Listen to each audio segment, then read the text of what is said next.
Boker Tov. Today's daf is daf Tes Zayin. In Avodah Zarah, we learn for Chanukah Beis Yisrael and Sunnah Batzar V'Shivya. Says the Gemara, a few lines down on Tes Zayin off where we left yesterday, about 10 lines down at the two dots. Like all the Mishnah had said, let's go back to the Mishnah on Yudal and Beis, said small animals, it depends on the minig. You could sell them to the goyim if the minig is you do, the minig is you don't. As we said, selling them is not the problem. The problem is only letting your animals stay in their barn because they are suspected of bestiality with your animals. They won't do it to their own animals because they're afraid of injuring their animals or making them sterile. But he says, Ubachol makom, you never sell them a large animal. Why? Because as we said, because large animals may do work on Shabbos. And you say, what's the problem if it's their animal? The problem is that you may come to lend them your animal, to rent them your animal, or test out your animal right before Shabbos. They might come to do malach on Shabbos while they're in your possession. That was the problem with selling them large animals.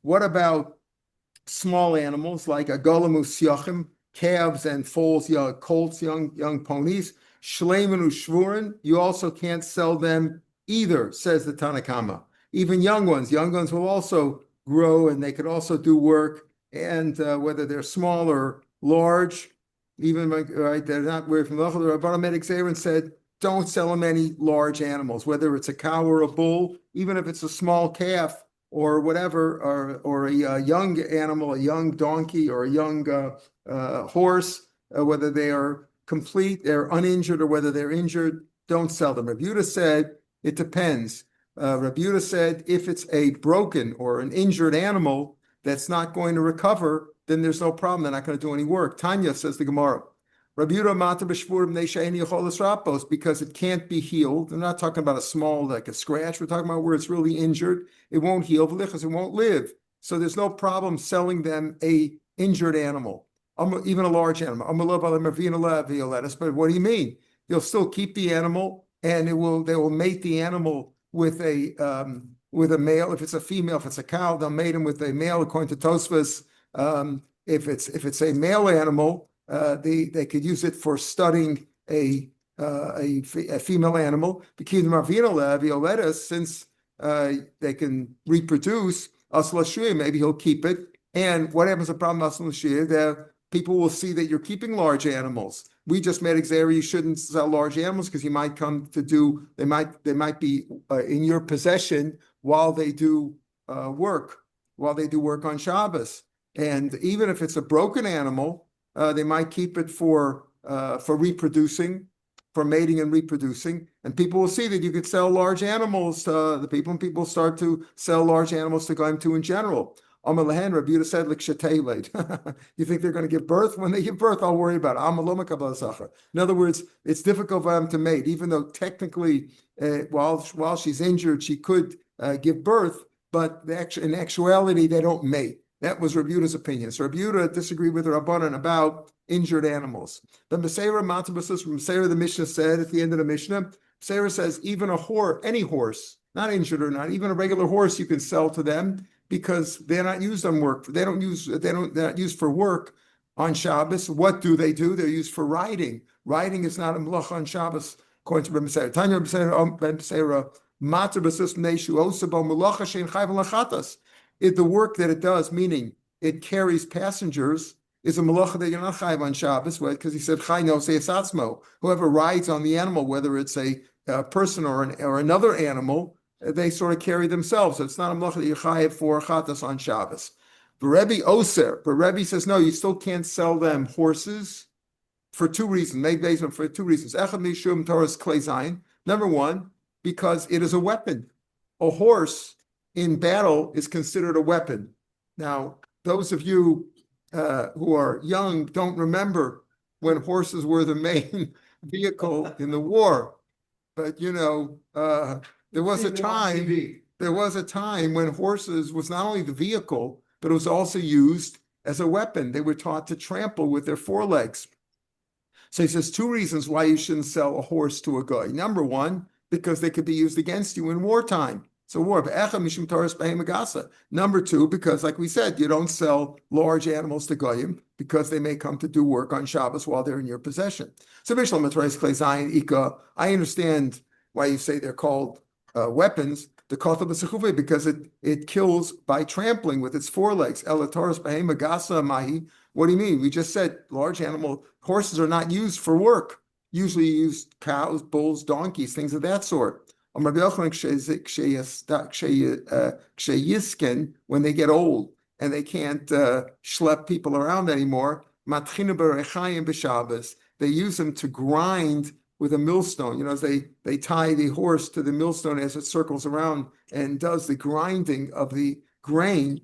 And that's a malacha on Shabbos. That's real malacha, grinding as a malacha on Shabbos. And they do that work on Shabbos. So therefore, he says, the same problem, even though they may not schlep while they're healthy, but when the horses get old and they can't, run anymore, they can't ride, people can't ride on them, they can't run fast, they can still do that malacha. So the rabbi said horses are as forbidden as other large animals. But Rabbi Yochanan says, no. He says malacha is like ben b'seira. That's not usually the case, and horses are used for riding mostly, and he says you're allowed to sell goyim a horse. Ibalu. What about shor shel patam or petem? A shor that's used for fattening, meaning there are cattle ranches where what do they do with the cattle? They raise them for meat, right? They fatten them up. That's what a lot of are used for. Not just used for, especially today when you don't use bulls anymore for for plowing and harvesting. You got machines for that, so they use them for fattening. So what about there? What would be the halacha there? Can you sell that to a guy? In other words, when using for fattening, he's not going to do work with it. He's going to basically use it when they sell it to market it, to slaughter it and use for meat. So shor shel petam mao. The question could be asked both according to Buda, who is matir when it comes to broken or injured animals, and to boiler Rabbanan. It could also be asked the kasha according to Rabbanan, who say you may not sell an injured animal to a guy. Even an injured animal, you can't sell him because maybe he'll be used for something, maybe he'll be used for reproducing, whatever, but he's going to stay in the guy's possession. He's not going to slaughter it right away. And people will come to learn from that you could sell large animals to goyim. So to buy the Rabbi Yehuda, Kasha according to Rabbi Yehuda, even though Rabbi Yehuda says what? That a broken animal could be sold, an injured animal could be sold to a goy. Maybe Rabbi Yehuda is only matter by a shvura, by an injured animal, because he can't do work. What's the whole problem why you can't sell a beimagasa to a goy? Because maybe he'll do work for you while it's in your possession before the goy actually takes ownership.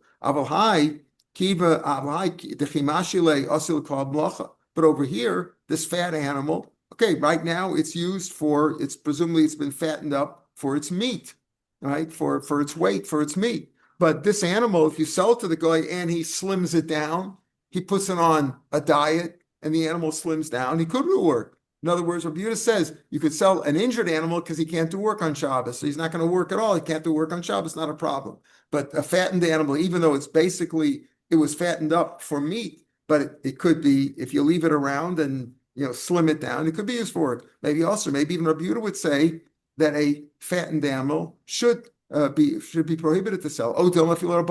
Or maybe according to Rabbanan, what did the Rabbanan say? Even an injured animal cannot be sold to a goy. Because menastam, it's not made for shchita. It's weak. It's a weakened animal like Rashi as a kushu, and they use it maybe like Rabbanan said, you can use it for breeding. Right, but it's not made for shchita because it's too weak. It's a weakened animal. You're not going to bother shechting it. You're going to try to use it what you can use it. But over here, a fattened animal, which is basically set for slaughtering for meat. Maybe the rabbis would permit it. Tashma. So let's bring a proof. What would the Rabbanan say? Rav Yehuda, Amar Shmuel. Yehuda said the name of Shmuel. We always find this Rav Yehuda the Amora, not Rebbe Yehuda Hanasi, the Rebbe, the Tana, but Rav Yehuda is an Amora. He was a Talmud of both Rav and Shmuel, as we'll see on Amid Beis. But when he was a Talmud with Rav until Rav died, then he went to learn in Shmuel's yeshiva. So the Amar B'Yidam Shmuel shall base Rebbe, quoting now Rebbe, that's Rebbe Nasi, Hayamakriven Shor shall petem biyom idam. What happened was this: the Goyish ruler had demanded that gifts on the day of their holiday. Now, this is not where they offered it to the idol. They didn't offer this to the idol. because this would have absolutely been prohibited. Rabbeinu Chanal explains it was simply like a gift. On their holiday, he demanded that the Jew give him a gift. So he gave him a fattened animal on their holiday. Now, what happened if he gave him a fattened animal on their holiday? That would show that you could sell it to a guy if he's using it for personal use.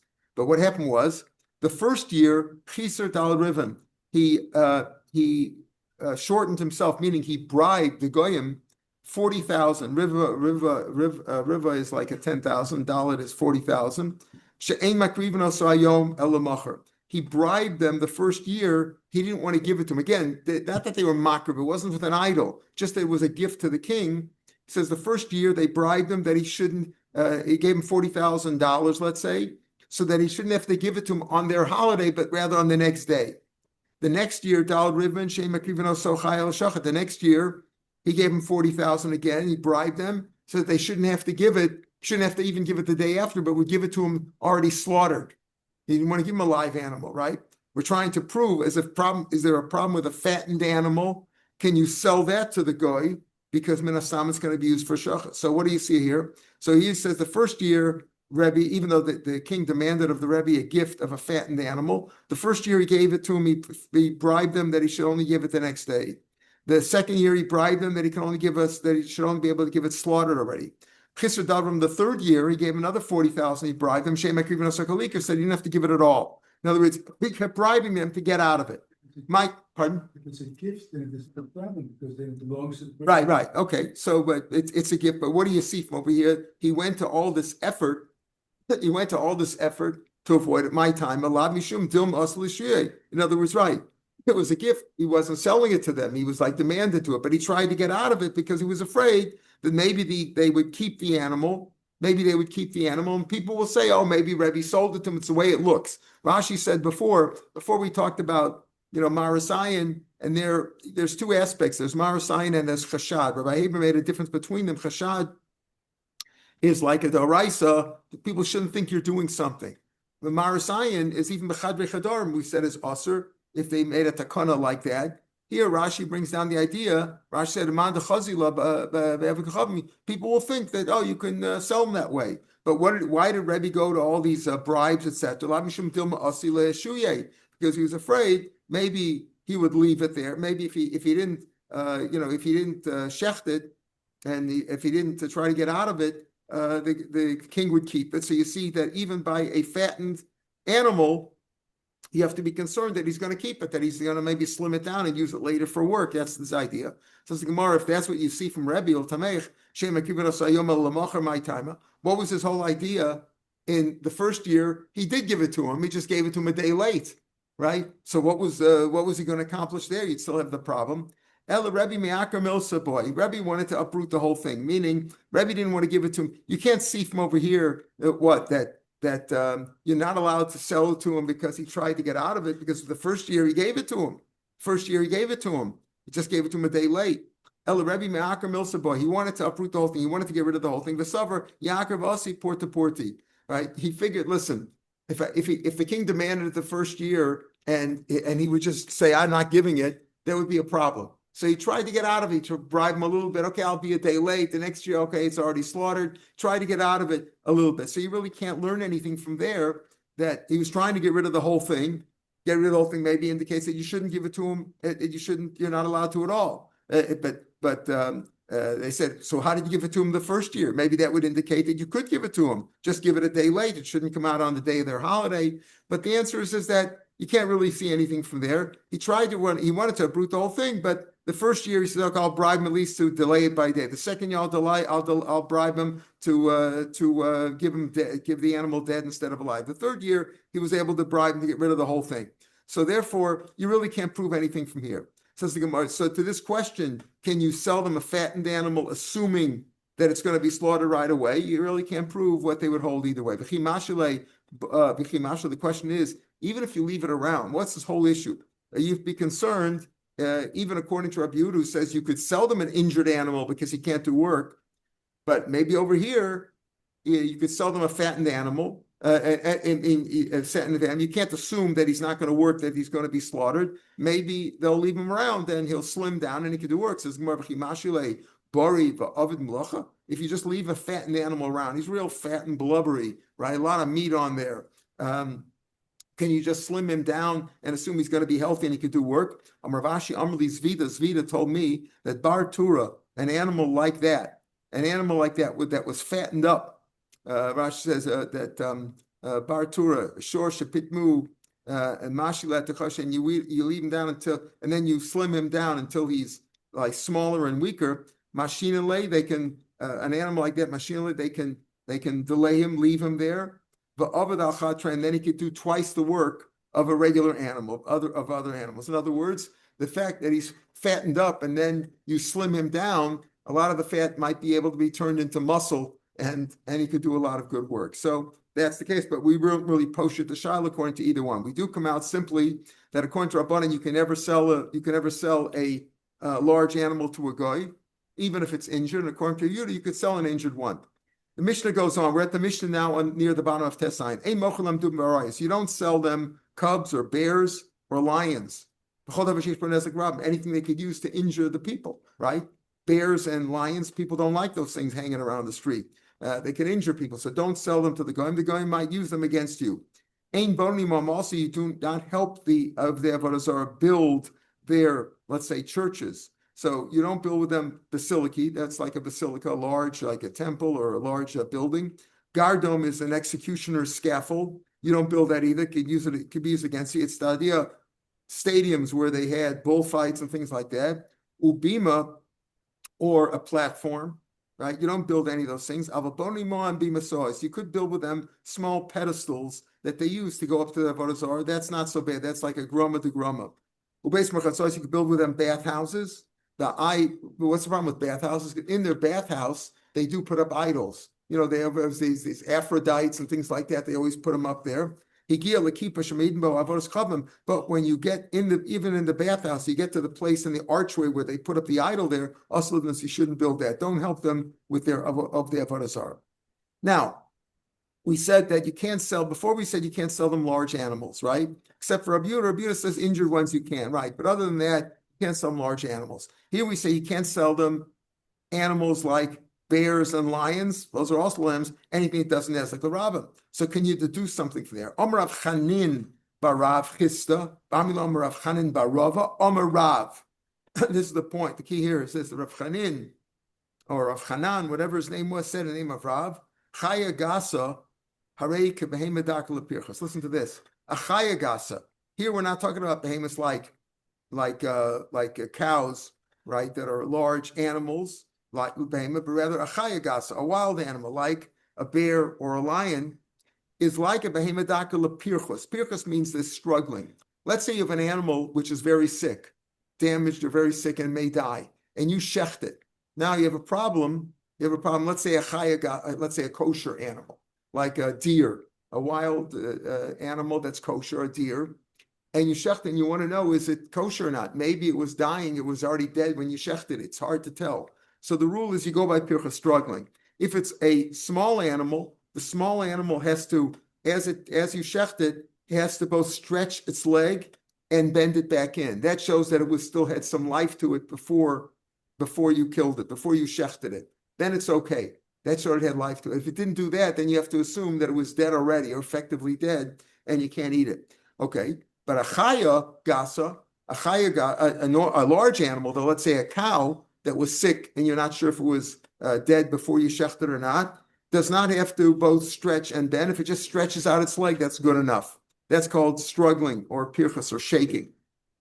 So he says here, Rav said that a chaya gasa, like a wild animal, a big, large, wild animal, let's say a donkey or a bear or whatever, and now obviously if you're not concerned about for kashrus, you have to be you can't be talking about a donkey or a lion or a bear, which aren't kosher, but let's say a deer or something like that. So it has a halacha like a behemoth daka when it comes to struggling, that if you shecht it and you weren't sure if it was dead before, it has to do both. It has to both stretch its leg and bend its leg back for it to be kosher.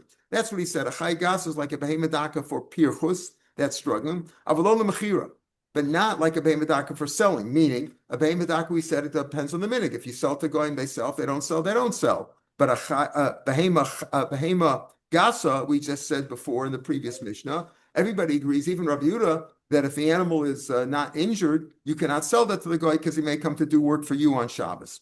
Okay, that's the rule of Chaya Gasa. He's like a behemoth daka when it comes to pirchos, that it has to struggle both by stretching and bending. But when it comes to selling, it's not like a behemoth daka that you may sell depending on the minute, but rather it's like a behemoth gasa, you can't sell it to a guy at all. Va'ani omer, Rav Chanin or Rav Chanan said, Va'ani omer, af mechira, that a chaya gasa, when it comes to selling, even possibly let's say a wild donkey or something of that sort, has a halacha that even like a behemoth daka, even when it comes to selling, that you could sell depending on the minute. Depends on the minute. He says that not a behemoth gasa you cannot sell. You might do work for it, but a chaya gasa, he says, that depends on the minute. It's like a behemoth daka.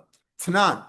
Now, so he disagrees with Rav. Rav said that a chaya gasa it comes like a behemoth daka for pirchus, but not for selling. When it comes to selling, you may not sell them, just like a behemoth gasa.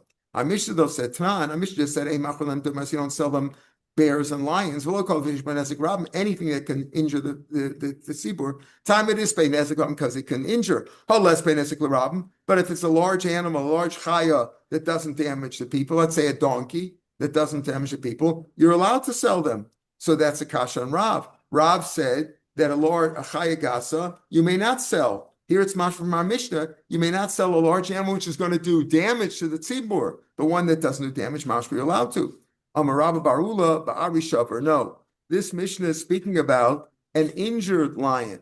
An injured lion, right? Rav Yehuda says that you're allowed to. In other words, our Mishnah, which is mashma, that an animal that does not injure people, but it's himself, right? That it doesn't injure people, you're allowed to. It's only by an animal that itself is injured. Like we said, the Mishnah goes according to Rav Yehuda said that an injured animal could be sold, even a behemoth gasa. That's one answer. Rav Ashi Amar, so the Mishnah goes like Rav Yehuda, like the Rabbanan. Rav Ashi Amar stam ari shavu it's a malacha. Not only does it go like Rav Yehuda, but that the animal is actually injured. But when it comes to work, a lion is considered injured because a lion doesn't do work. You ever see people use a lion out to plow their field or to go fetch things or to schlep things? People don't use lions for that. A stam lion is considered like that anyway. And Rashi explains, afilu tema bari shalom. Even if the lion's not injured, but Mishnah goes like Rabbi Yehuda, the shar b'shvur, b'chol harai shvur. So when it comes to work, they're all like they're injured. Dari la bar mlacha, lion can't do work. Avarabana and the Asri, I'm reading Rashi on the first of the narrow lines. Avarabana and the Asri b'shvura, the rabbis who said a broken one is also even a broken animal, Asri nam b'ari, you wouldn't be able to use it. Rabbi Yehuda nami, b'shar chayagasa. Rabbi Yehuda also agrees that a chayagasa could go and aruye, like we say, the wild donkeys, the tachni b'gurach they could use for work. Come on, you don't sell them any work, anything could do work. So that's how the kasha gets off on Rav. But again, Rav says that a behemoth gasa, a chaya gasa, you may not sell, just like a behemoth gasa, you may not sell to a guy, to an avodah zarah. Whereas Rav Chanin said, no, it's like a behemoth daka, not only for pirchus, for struggling, that it has to stretch and bend when you slaughter it to make sure that it wasn't dead already. And also he says that the chaya gasa has halacha like a medaka for selling that you could sell. Now we're going to ask kasha on Rav Chanin. Meisvei, shem mochel megasa. Brisa says just like you can't sell goy megasa, gachem mochel chaya gasa. You can't sell any large animal, whether it's a behemoth or a chaya, a domestic animal or a wild animal. Even a place where you could sell the minig is you could sell behemoth. Chaya gasa ain't mochel. That's a clear kasha. The Brisa is clearly against Rav Chanin.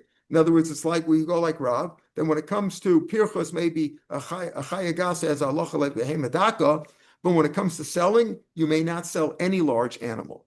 Ravino, Rami Masti said Brisa. He didn't ask for kasha on Rav Chanin, but he said there's a steer apparently between our Mishnah and the Brisa, where we saw the Mishnah and this current Brisa. Mishani gives the answer. Tanan, Mishnah says, you don't sell them any large animals like bears and lions. Anything that does damage to the tzibur. Time it is by nezek, only because there's nezek involved. Holes by nezek, not from the Mishnah, like we were just medayik before when we asked the kasha on Rav. Holes by nezek, if there's no damage, mochitz mashma, you could sell them. You could sell to them, right? You could sell them.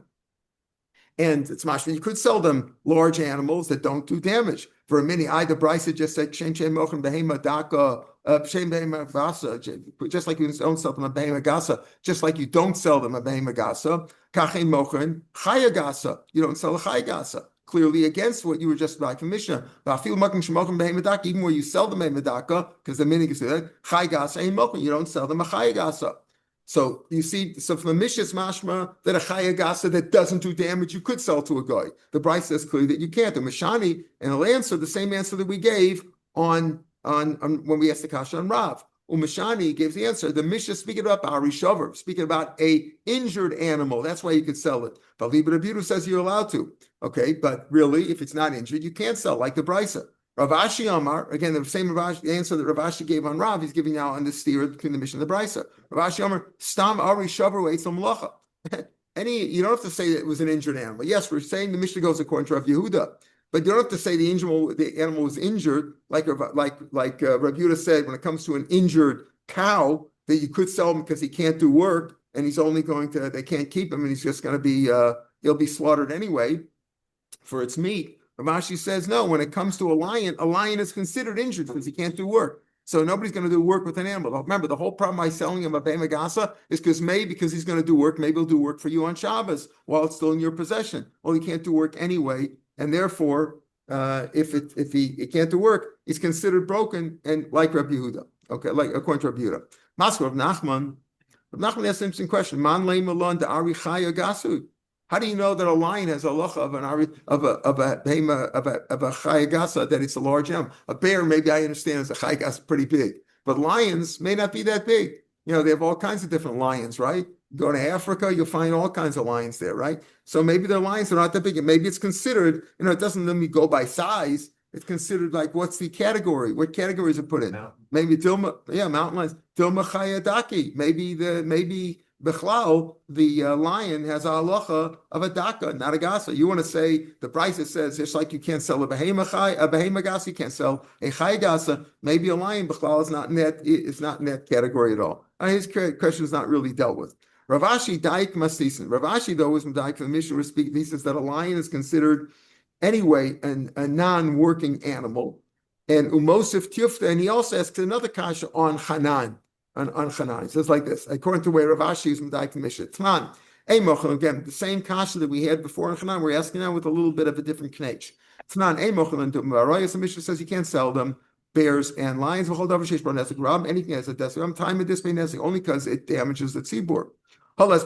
You could sell, you could sell, right? The time and the reason is, what's the reason why he says about a lion? The stam ari shavru eitzam loch, the way Rav Ashi learned. Why he talks about a lion? Because a lion can't do work. Presumably a bear also can't do work, right? People don't use a bear for work. Can't do work. But if it was something that could do work, the avid malacha, lo, you wouldn't be able to. Tifta Rav Chanan barav tifta. So yes, the same another kasha on Rav Chanan. Even though the Mishnah could have been medayik, you could say an animal that doesn't do work you're allowed. Then an animal that doesn't injure the tzibur you could sell. But he talks about an animal that can't do work. Mashma, only an animal that can't do work you could sell if he doesn't do nezek. An animal that can't do work. Let's say you find some nice animal that does not hurt people, but he also can't do work. I don't know. I'm sure there's some kinds of animals, maybe a kangaroo. I don't know, a giraffe. Yeah, let's say something like that. Maybe some animal that can't be used for work, right? But also doesn't injure the people. Maybe that you could sell. But an animal that could do work, you can't sell. So Rav Hanan again had said that a chaya gasa has a halacha that, like a behemedaka, even for selling that you could sell. It says no, you can't sell. The Mishnah, even the Mishnah itself is mashma that way, without the brisa. The Mishnah says you don't sell them an animal that could do damage. Okay, if it doesn't do damage, it's okay, but only an animal that doesn't do work. That's what we're talking about. Mashma, an animal that does do work, you couldn't sell them. So yes, akasha tifta and Rav Chanan barav tifta, and we come out that a chaya gasa is like a behema gasa. The chaya gasa miyas ma'im lachata. But what kind of chaya gasa do? I understand a lion can't do work, maybe a bear can't do work. But what chaya gasa, what large wild animal can do work? Work is usually done by cows and bulls, things of that sort. Donkeys. Elephants.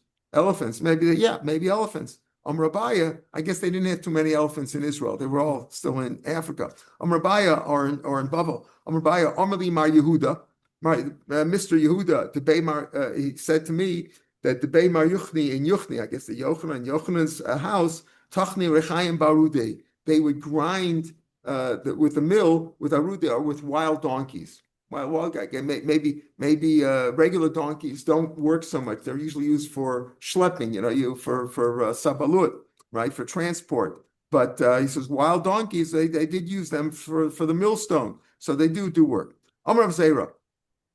Now we're going to say now several repetitions of the same thing we said before, that a behema gasa, chaya gasa rather, has a halacha when it comes to struggling, when you slaughter it. Again, probably talking about, kosher ones. Most chayas are not kosher, but there are some deer, things like that are kosher. It says, Kavina be Rav Yehuda, when I learned by Rav Yehuda, Amr, he told us, Gemiri Minoi, listen to me, learn this from me. Hamil, so learn the following thing from me. Demigava Rabba Shmili, I heard it from a great man. Below Yadana, I wasn't sure, Ime Ravi Mishmuel. I'm not sure if I heard it from Rav or Shmuel. Rav Zera also, Rav Zera lived in Chutz La'aretz till he was old, till he made Aliyah. Maybe in Chutz La'aretz he only learned by Shmuel. Maybe in Eretz Yisrael he learned from Rav also, because Rav went back and forth from Eretz Yisrael to Chutz La'aretz to Bavel. So he says, I heard this great thing, and listen to me very carefully. I learned, I'm not sure if I heard it from Rav or Shmuel, that Chayagasa Harei Kabei Medaka Lapirchus. The same thing we said in Amalf in the name of Hanan, that he said in the name of Rav. Remember, Rav Hanan said it in the name of Rav. That a wild animal has a halacha, by shechting it, has a halacha Kabei Medaka Lapirchus, for slaughtering. Meaning, when you slaughter it, it has a halacha that it both has to stretch and bend to make sure that it was a proper shechita. I'm saying it's in terms of eating it, so you're talking about a kosher one, but it could be even for a non-kosher animal, there's a different halacha, because if you shecht it, maybe it doesn't have the same rules of tumah like an avela, right? If it died before shechita, it's an avela. If you shechted it, maybe it doesn't have the same rules of tumah, so maybe you could even be talking about for a non-kosher chaya. So this is what Rav Zera said. When I was by Rav Yehuda said to us, when I was by Rav Yehuda, Rav Zera said, when I was Rav Yehuda, he told us, listen to this great halacha. I heard it from a great man. I'm not sure if it was Rav or Shmuel, but a chayagasa has a rule like a behemedaka pirchos that it has to stretch and bend when you slaughter. Kesoila kurkina. Then Rav Zera said, when I came to Kurkina, Ashkel Rav Chia, I found Rav Chia, my way to Eretz Yisrael. Kurkina was on the way to Eretz Yisrael, was in Bavel. I found Rav Chia Barashi. He said it in the name of Shmuel.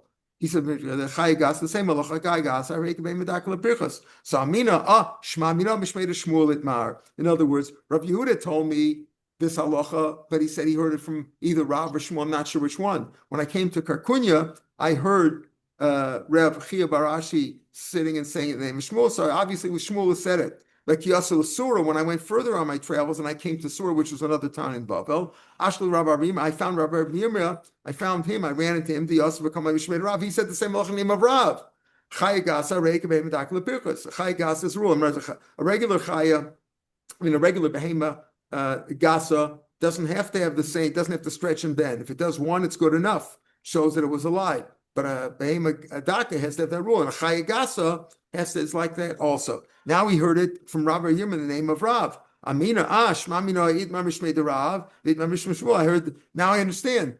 I wasn't sure if Rav said or Shmuel. I said, now I've heard one rabbi say it in the name of Shmuel, another one saying Rav. So obviously, they both said it. Kisalik lesson. When I got up there to Yisrael, when Zera got there to Yisrael, Ashkasol Ravasi, I heard Ravasi, the Yosef Kamer, the same malacha. He said, Rav Chama Bar Guria, Rav Chama Guria, Mishmei de Rav. He said, Rav Chama Guria said, the name Rav, Chayagasa Reik Behemedak. It's the same halacha. Amrili, I said, Velo Soverle Mar, Deman Mar Shmai to Rav Yirmiyah. I heard Rav Yirmiyah in Surah said it in the name of Rav, and now you're saying, Ravasi is saying that he heard Rav Chama Bar Guria say it in the name of Rav. Didn't you mix up who said it in the name of Rav? Amrili Pasya Uchma, black vessel, like maybe Rashi says his clothes weren't so clean. Rashi says that the derech of Talmidei Chacham was that they're so busy learning, they don't pay attention to their clothing. He just called me like he made fun of me. He said, "Minoyu minoch this time shmaita." For me and you will understand what happened over here. In other words, you heard it say when you were in Surah, you heard Rav Bar Yirmiyah say the name of Rav, And now I said it, I'm saying it, that Rav Chama bar Guria said it in the name of Rav. You know what? We'll put our both heads together. Rashi, Tasnaim Shmaita, Tiyamar Shmu B'Shem Omer. We'll find out really who said it. Dahachi Havi. This is what happened. Rav Chama bar Guria was makabelit from Rav, like I said it, and Rabba kibla from Rav Chama. In other words, that Rabba heard it from there, and now he puts it together. Itmanami, we see it also. Rav Zera, the Rav Zera now said it in the name of Rav Asi, we heard this from. Rabba bar Yirmi, Rabba Yirmi said it. Rav Chama bar Guria. You heard it, Rabba bar Guria. You heard it from Rabba bar Yirmiyah. I said it from Rav Chama bar Guria. They're both true. Rabba bar Chama said it in the name of Rav Chama bar Guria, in the name of Rav. Rav. The Chaygas This is a question of who said it, but the halacha seems very straight. They all heard it from one another. Correct. You have to say it in the name of who you heard it from. Ein bonim. So the Mishnah says you don't build for them basilicas, executioner scaffolding, stadiums, bima. All this was they used for avodah zarah or for killing Jews. You know, like the gardom is the scaffold, the executioner scaffolding. You don't help them with those things or platforms, anything that could be used against us or that could be used for avodah zarah. But you could build for them a little pedestal. Amar Rabba bar Chana Rabbi Yochanan. Gimel basilicas, and there's three kinds of basilicas. One is for their kings. We'll see that's the one you shouldn't build. Shemach they use in they make bathhouses in these large basilicas. And a place where they store the king's treasures. Amarava, Beis Lahat Laheter, Echeliasar, two are okay. The last two are okay. Echeliasar, one, the first one you shouldn't build from at all.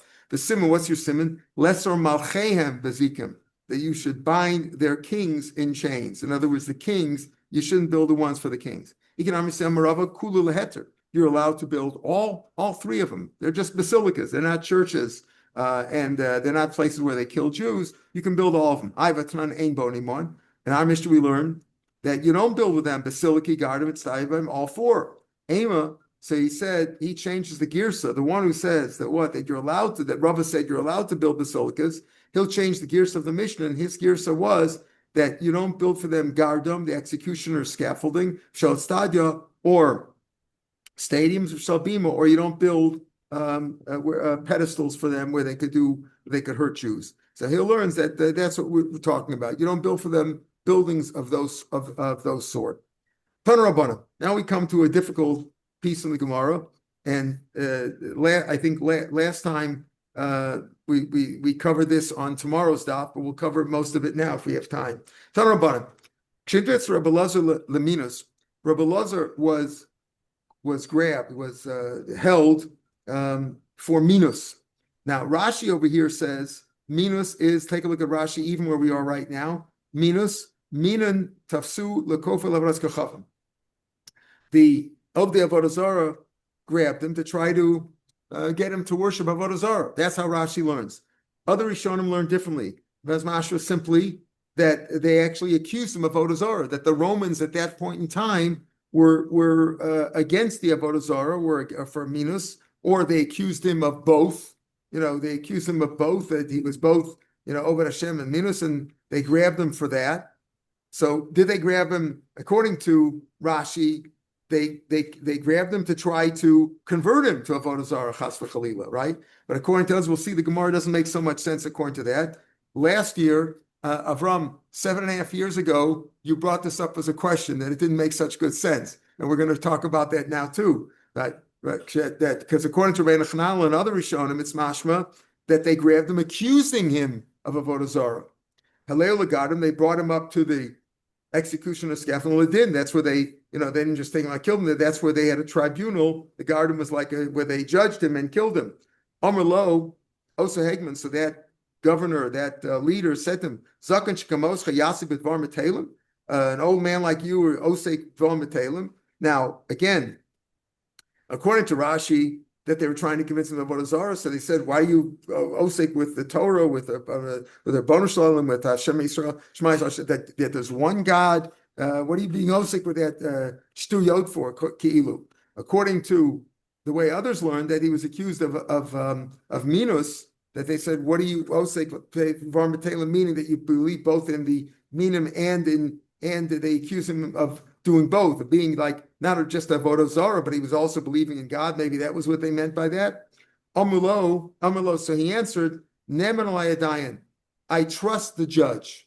I trust the judge. Now, when Rebbe Lezer said that, Kasavro Segman, the governor there who was trying to judge him, Alavu Omer, he thought he was giving him a compliment. I trust you, right? For Hulo Omer, can I give Shemayim? Rebbe Lezer was really talking about, I trust God, whatever judgment, I really trust my God. That's what happened. Amrlo, so the governor who felt complimented by Rebbe Lezer, since I am trusted by you, you believe in me, Dimus Pater, I swear by my avodah zarah. Rashi says, the last Rashi on the page, Dimus hu hoisa shem Yeroso, the name of his God, and his idol, and he swore by him. Dimus, I'm pardoning you. I'm off the hook. Since you believe me so much, I'm letting you off the hook. In other words, like, you trust in me, so like you're giving in and trust in me. All right, Paterata. Shabala Beso. So Rebbe Lezer got off that time. Shabala Beso. This is Rebbe Lezer. I think it's Rebbe Lezer Menirkanis. Nichnasa, when he came into his house, Nichnasa Tamid of Eitzel Nachmo. They came to comfort him. Why was he upset if he got off the hook and he was only defending himself? According to the way Rashi Pshat is, it's difficult. Last time Avram, 7.5 years ago, I tried to defend Rashi, but we'll see now. There's mashma like the other Rishonim. So they come to comfort him. Now, why did they comfort him? If he was really defending God, and like the way Rashi was, they were trying to convince him to do avodah zarah. What was he figured guilty of? Why was he being comforted? He wouldn't accept him from me. He felt very guilty. Amalo Rebbe Lezer says it makes more sense if they accused him of some sort of avodah zarah. He wasn't really over avodah zarah, but they accused him of that. But he felt guilty already that they accused him of that. Amalo Rebbe Kiva, Rebbe Tasheni lo milcha davar echad. Would you allow me? Pardon me if I can.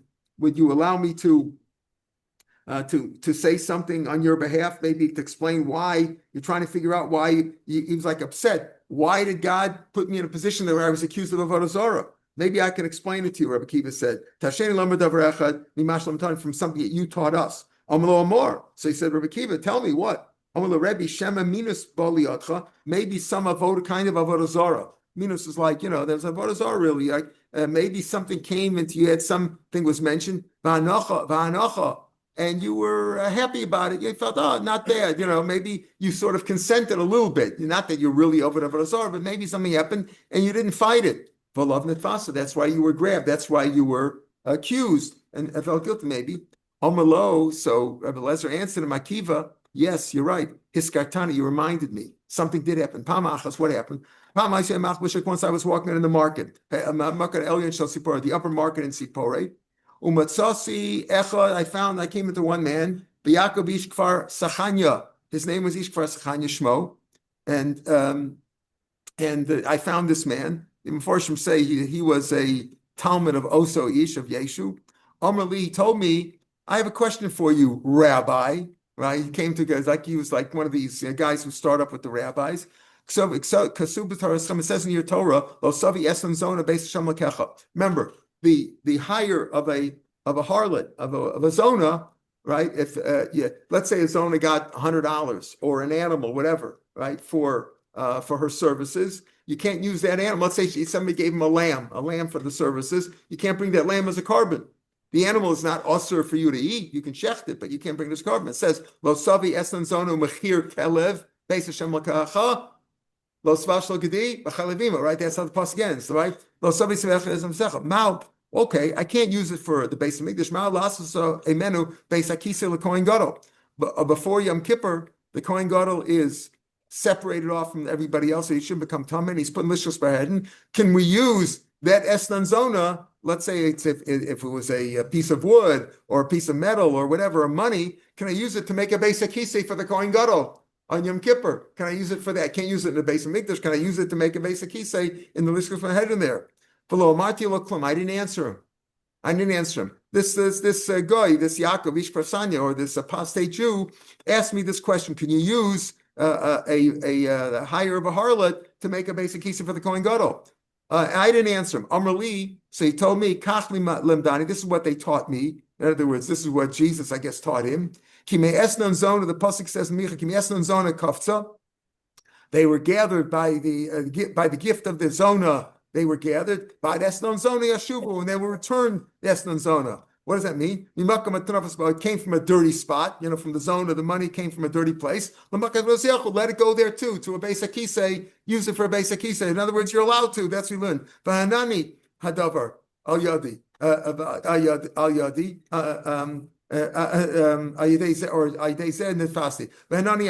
I like the pshat. I liked what he answered. Can you use an Efsan Zona for I liked it. It came from a dirty spot. Put it in a dirty spot. Because of that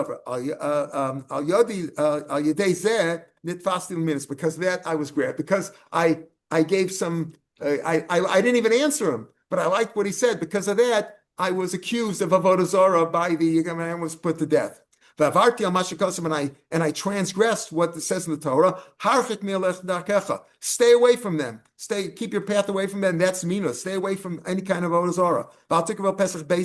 And don't go to the door of the house. Zorashus. That's the evil government, which is always trying to steal our money and steal money from the rich people and keep it for themselves and kill the rich people. The evil government did that. They saw a rich guy, they took away his money and killed him. Some say the pasuk is definitionally stay away from, keep your path away from them. That zoom minas for a shus. That's both minas and the bad government. Don't go near a zona's house at all. Kama, how far should you stay away? You got to stay 4 amas away from the brothel. Okay, so he says, now I understand why I was grabbed. Now you comfort me. Now I understand what I did wrong. What are they darshan that pasuk v'yesn zona? If the men, the Ovid are darshan that you could use a basic kisei, you could use the harlot's hire for a basic kisei. My darshibe could have chisda kol zonish in eskeres lebesofhi socheres, and a zona which is hired normally at the end they'll despise her too, and she'll have to hire other people to take their place. She'll have to hire other people to take their place. So that's what he says. That's how they darshan it, right? That a zona, right? That a zona who was first paid at the end she'll pay. You give to the esnan, when the esnan is given, it won't be given to you. It will be reversed. This idea that you have to stay 4 amas away argues with Rav Das. In other